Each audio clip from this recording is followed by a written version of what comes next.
নমস্কার বন্ধুরা, ইটস পল্লবী বিশ্বাস ব্লগের আরও একটি নতুন পর্বে আপনাদের সবাইকে স্বাগতম। এটা আমার বাড়ির গোলাপ, বুঝেছেন কত সুন্দর। আর এই শীতকালে মানে পুরো গাছ ভরে ফোটে, কিচ্ছু তেল সার কিচ্ছু দেয়া না, আপনা আপ ফোটে। কিন্তু বর্ষাকালের দিকে না পাতাগুলো খেয়ে নেয় পোকায়, তখন আর এত ভালো ফুল হয় না, আর সেই রকম সুন্দর গন্ধ, মানে পুরো মনে হয় কেনা গোলাপ। আর এই যে মামা ভাগ্নে বসে গেছে গান প্র্যাকটিস করতে, মামা গান শিখছে। এখানে মাটির উনুনে ভাত রান্না হচ্ছে, তা পাশে এসে মামা গান প্র্যাকটিস করছে। মামার গানের হারমোনিয়াম দেখে ভাগ্নেও চলে এসছে। আর এটা আমাদের বাড়ির ছবি। এই যে আমাদের বাড়ির মেন রাস্তা না, মেন গেট ঢুকেই এই যে এই পাশ দিয়ে সিঁড়ি দিয়ে উঠে উপরে ছাদে যাওয়ার রাস্তা। আর এই যে আমার বিয়ের না বউ ভাতের মনে হয় কটা ফটো, একটা ফটো তো উল্টে আছে, বাদ বাকি ওইটা আমার ছেলের ফটো। আর এই যে আমার বউ ভাতের ফটো। তারপরে এই যে আমাদের ঘর, এটা আমার বাপের বাড়ি। আমাদের এটা ড্রয়িং রুম, ডাইনিং, ওই দিকটা কিচেন। একদিন আমি দেবো বাপের বাড়ির হোম ট্যুর দেবো। আর এরপর আমি চলে গেলাম আমার কাজে, ঘরদোর মুছতে হবে, তাই ঝাঁট দিয়ে নিলাম। ওই দিকের ঘর দুটো বেডরুম আছে, ঝাঁট দেওয়া হয়েছে। এখন এই ডাইনিং রুমটা ঝাঁট দিচ্ছি, ঝাঁট দিয়ে এটা মুছবো এই জন্য। তাই কি নোংরা বার হয়েছে, আমি তাই মাকে বলছি দেখো কত নোংরা বার হয়েছে, মানে একটু ডিপ ক্লিন করে মা তো এখন আর পারে না অত মাজা নিচু করে করতে। তাই আমি গেলে না একটু বেশ এর তলাগুলো, সোফার তলাগুলো ঝাড়ু ঢুকিয়ে যতটা পারি একটু ঝাঁট দিয়ে নোংরাটা বের করার চেষ্টা করি।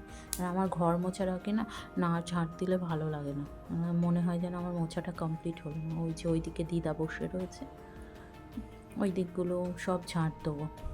এই এরিয়াটাই বড়, ডাইনিং প্লেসটা একটু বড়, সব ঝাঁট দিয়ে পরিষ্কার করে যাবো মুছতে। তখন বেলা হয়ে গেছে, সকাল থেকে বলছিল, আগের দিন গেছে সরস্বতী পুজো, করে আর ভালো লাগছিল না। তারপর বেলা করে উঠে, বাপের বাড়ি গেলে তো এমনিই বেলা হয়, ওখানে তো আর চিন্তা, মাথায় কোনো হেডেক থাকে না, যে ও একটা টাইম উঠলেই হলো। ময়লাগুলো তুলে, আমাদের আবার গেটে ওখান দিয়ে বার করা যায় না, ওই হাতে করে তুলে ওগুলো ডাস্ট এটা করে ফেলে দিতে হয়। তারপরে এই যে এইটা হচ্ছে আমাদের ঠাকুর ঘর, বেডরুমের এক পাশে ঠাকুর ঘর। এই ঘরটা মুছছি, এই ঘরটা মুছে ওই ঘরটা মুছবো। ভাবছিলাম যে প্রথমে হাত দিয়ে মোছার যে ন্যাকড়া দিয়ে মুছবো, ওইটা দিয়ে মুছলে না ভালো হয়।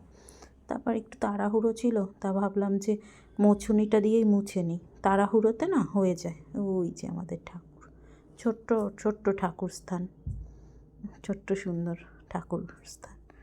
মার পুজো দেওয়া হয়ে গেছে, সকালে আগেই পুজো দিয়ে তারপর সমস্ত কাজ করে। ব্যাস, আমার এই ঘরটা মোছা কমপ্লিট হয়ে গেছে।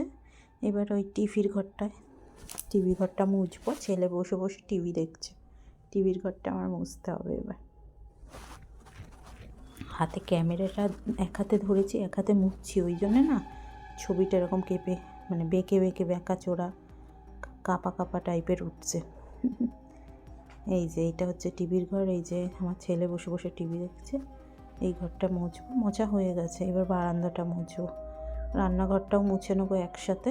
ওটা হচ্ছে বাথরুমের দিকটা, ওই সাইডটাও মুছে এলাম। ওই দিকটা শুকাতে না একটু দেরি লাগে, অতটা একটু ভিতরের দিকে তো, তারপরে আবার আনলাটা আছে। ওই দিকটা মুছে কমপ্লিট করে তারপর আসবো এই দিকটা মুছে ফ্যান চালিয়ে দিতে হয়েছিল, নয় ওই পাড়াপাড়ি করবে। ঘর মুছলে ভীষণ বিরক্ত লাগে, পায়ের দাগে পড়লে। এবার ওই দিকটা মুছে নিতে হবে, ওই দিকটা মুছে টুছে নেবো। আর ছেলেকে সমানে বলছি টিভি বন্ধ কর, টিভি খুললে আর টিভি বন্ধ করতে চায় না। বন্ধ কর বলছি, আর এদিকে আমি আমার কাজ করছি। আর দিদা বসে রয়েছে, দিদার সাথেও কথা বলছি আর কাজ করছি। আমাদের রান্নাঘরের প্লেসটা খুব ছোট, মানে দুজন পাশাপাশি দাঁড়িয়ে রান্না করা যায় না। এটা আমার বাপের বাড়ির রান্নাঘর। বাপের বাড়ি এসেছিলাম তখনকার এই ভিডিওগুলো করে রেখেছিলাম, কাজ করছিলাম, করে রেখেছিলাম যে তোমাদের সাথে শেয়ার করতে পারবো আমার কাজগুলো। মা রান্নাবান্নার দিকটা করে, আমি ওই ঘরদোর পরিষ্কার করি, বা আমি যদি রান্না ঠান্নার দিকটা করি, মা তখন ঘরদোরগুলো পরিষ্কার করে। এই করে মিলিয়ে মিশিয়ে হয়েছে সমস্ত কাজকর্ম। মুছে নিচ্ছিলাম এগুলো। আমার না হাতে ন্যাকড়া দিয়ে মুছতেই বেশি সুবিধা হয়, কিন্তু মা বললো বড় এরিয়া, মুছতে দেরি লাগবে, স্ট্যান্ড দিয়েই মোছ।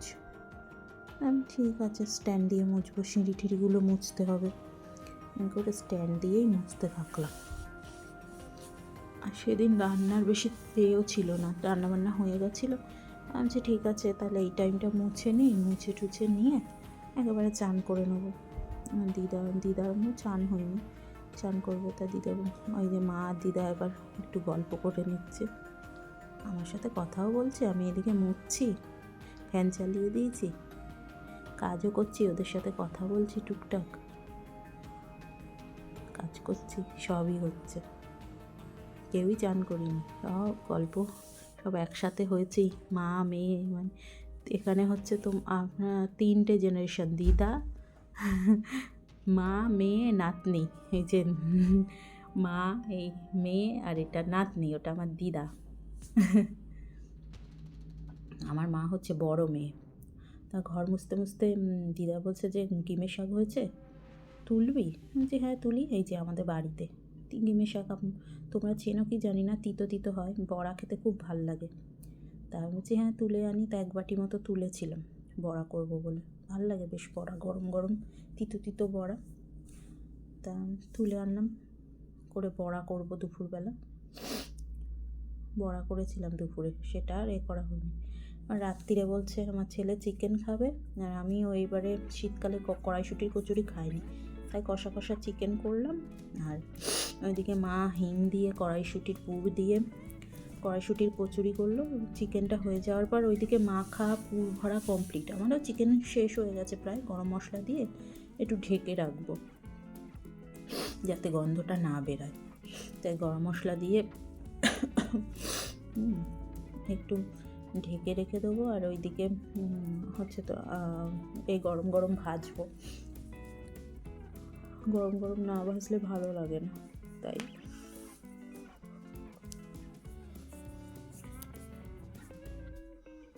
গরম মশলাটা দিয়ে একটু নেড়ে চেড়ে দিয়েছি। ঘিটা দিতে মনে ছিল না, ঘিটা দিলে না, আর ঘি গরম মশলা দিলে ফ্লেভারটা যেটা আসে দারুণ লাগে খেতে। আগের দিন করেছিলাম মাংস আলু দিয়ে ঝোল, তা মা বললো যে তাহলে এবার কষা কষা কর, তাহলে ভালো লাগবে। ঠিক আছে, যা বলো তাই করা যাবে। এই করে তাই কষা কষাই করেছিলাম, ভালোও হয়েছিল খেতে, বেশ একটু নুন টান লাগছিল, ভাত দিয়ে খেলে অতটা সমস্যা হতো না।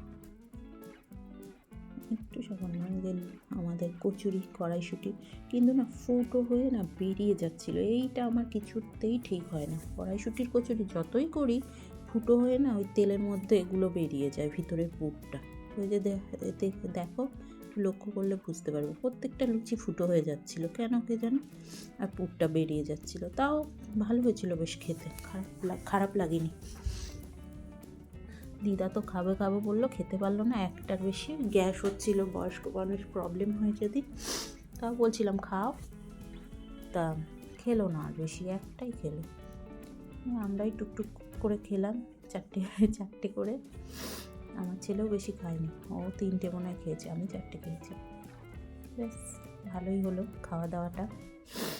আমার ভিডিওটা তোমাদের কেমন লাগে একটু জানিও। আশা করছি তোমরা সবাই ভালো আছো, ভালো থেকো, সুস্থ থেকো। আবার অন্য একটা ভিডিওতে তোমাদের সাথে দেখা হবে। ততক্ষণের জন্য টাটা, গুড বাই।